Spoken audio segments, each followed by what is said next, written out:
Welcome to the YCS breakdown of deck profiles, and I will say, yeah, true Draco Sky Striker, ladies and gentlemen. Let's give it up for innovation. So this came across, Noah Bagelman was playing this for the event, made top 8, slaughtering a good chunk of the competition through top cut, which is amazing. Like, there's not much else to say about this. We're using the True Draco engine to kind of consistently fodder off, put spells in the graveyard, so that these engages are pluses. And you know what we like? We like free draw power. It's what happens when you make such a generically powerful card, as long as you don't have something in the main monster zone. Now, you'd think that this would conflict, right? Like, True Draco stuff would be able to, make some sort of confliction.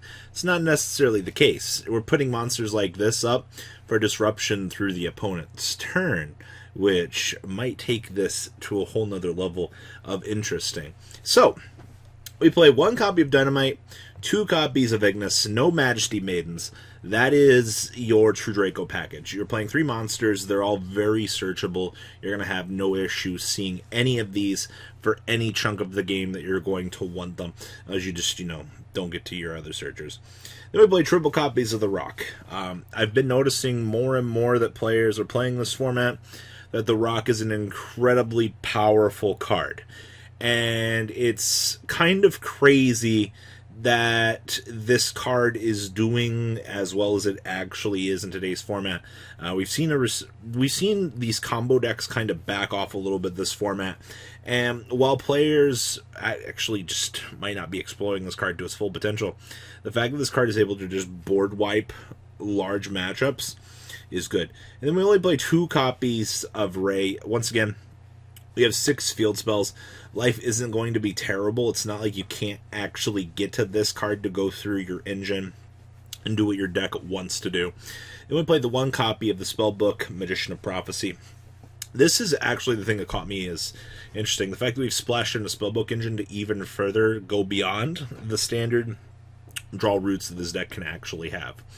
Spells, 2 copies of Disciples, standard backward removal, refuel the engine. Triple copies of Dragonic Diagram, pop something that we don't need. Pretty standard. 1 copy of Set Rotation, an additional copy of Terraforming is always nice. And it's not like we don't have dual field spells to take full advantage of this. Then we have the 1 Hornet Drones, the 2 copies of Shark Cannon, triple Widow Anchor, 1 copy of Multi-Roll, triple Engage, 1 Spellbook of Knowledge, 2 Secrets, 1 Terraforming, and the triple copies Heritage, and 1 Upstart Goblin. Honestly, for what you'd be expecting to kind of be packed into this deck, I think that this is probably the fairest lineup.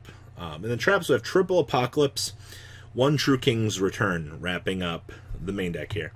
Extra deck, we have 1 Topological Bomber Dragon, triple copies of Shizuku, 2 copies of Kaina, 1 Kagari, and 2 copies of Hayate. Then we have the 1 copy of Ningarisu, 1 Nightmare Phoenix, 1 Hida, 1 Clara and Rushka, 1 Boral Sword, and the 1 copy of the Barricade Borg Blocker. Seeing this card being able to recur back field spells and additional protection, absolutely, I love this card. Side Acre, we have 2 DD Crow, 2 Ghost Ogre, 2 copies of Gnome Material. I've started to notice that this card's play in this format has only been increasing. This card is getting better and better as the days go on. We have 2 Shared Ride, 1 Eagle Booster, triple Different Dimension Ground, and 2 copies of Infinite Impermanence, wrapping up Noah's list here. And I will say, in terms, I guess, development of the format, this is probably the most innovation I have seen out of today's metagame. And that's really saying something. Splashing 2 engines like this together and having success with it, it's not easy. Especially making it into Top Cut. And, I'm not going to say that I didn't think this was a meme. It was definitely a meme to me, but I've been proven wrong, and that's really nice to see, actually. More crazy stuff in this format. Too bad we're really close to a ban list. Next up, we have Orcust, and yeah, it is not a pretty sight out here. So this is Raphael Nevin's second place list, and I've already seen orchestrated returns start to go up in price. It's kind of a sad thing because a lot of players were trying to beat the hype for this, But nonetheless, we saw Pure coming in and actually do something. It's sad that Raphael lost to Lunalight, but you know, it's only so much you can do. So we have one copy of Mekk-Knight, triple copies of Asher Blossom and Joyous Spring, triple copies of Fantastical Dragon Phantasmi, one Gizmek, triple copies of the Nightmare Corruptor Ibley. Then we have 2 copies of Link Slayer. If you control no monsters, special summon this guy from your hand. Once per turn, you can discard up to 2 cards and target that many spell and trap cards to destroy them. This card is actually value 10. You got something dead in your hand you want to drop out, like a dead Orcust card. Go ahead and just Link Slayer on out, do your thing. Then we have triple copies of Nibiru. This card being main deck now, that's an indicator how bad the format's gone.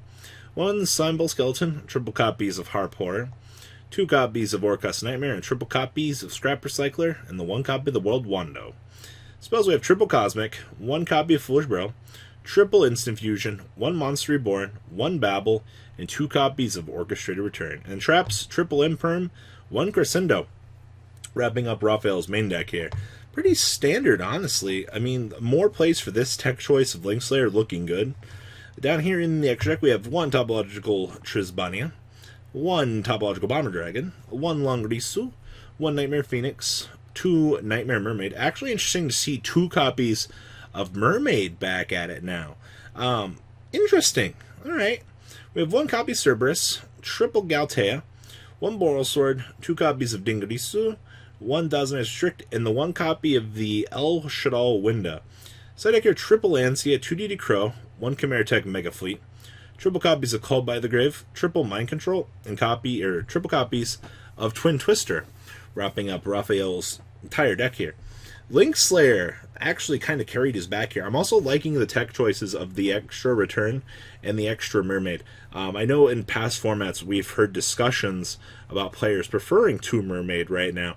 Now, just because you go down the first one and your opponent has an answer to something doesn't mean, you know, in future setups and things like that, doesn't mean that you won't be able to explore multiple copies of these, because it can come up. I've seen it a lot more than it should. Now, last deck we have here is the top 32 of Mekk-Knight. Yeah, Shannon Long pulled this one, and I will say this is interesting.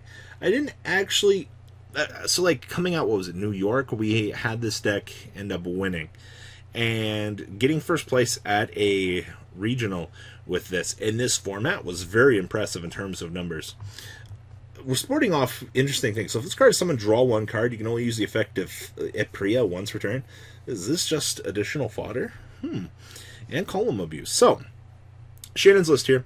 We have 2 copies of Asher Blossom and Joyous Spring, triple copies of Fantastical Boy Phantasmi, 2 copies of Gamma Seal, the Sea Turtle Kaiju, 2 copies of Ghost Ogre and Snow Rabbit, 2 copies of the Ipria, just additional draw power. I like this guy. This is actually kind of interesting in terms of tech choices and things that you could probably see. We have triple copies of Mekk-Knight Blue Sky, 1 copy of the Green Horizon. Interesting. Green never sees any play. Poor guy.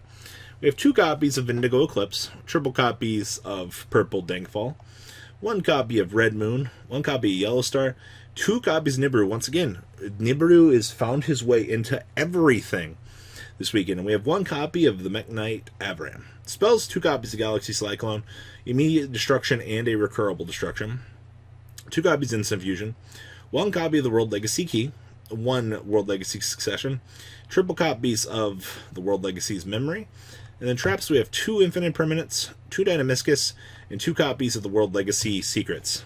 By the way, negating monster effects is probably going to be the best thing that you could actually get.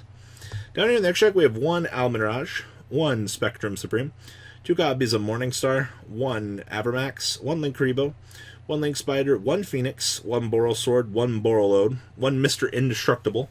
This card is so good. 1 Galaxy Eyes Full Armor Dragon, 1 Cipher Dragon, and 1 Cipher Blade, and the 1 copy of Thousand Eyes Restrict. Side deck here, triple Lancia, 1 Scythe, and triple Sanctum.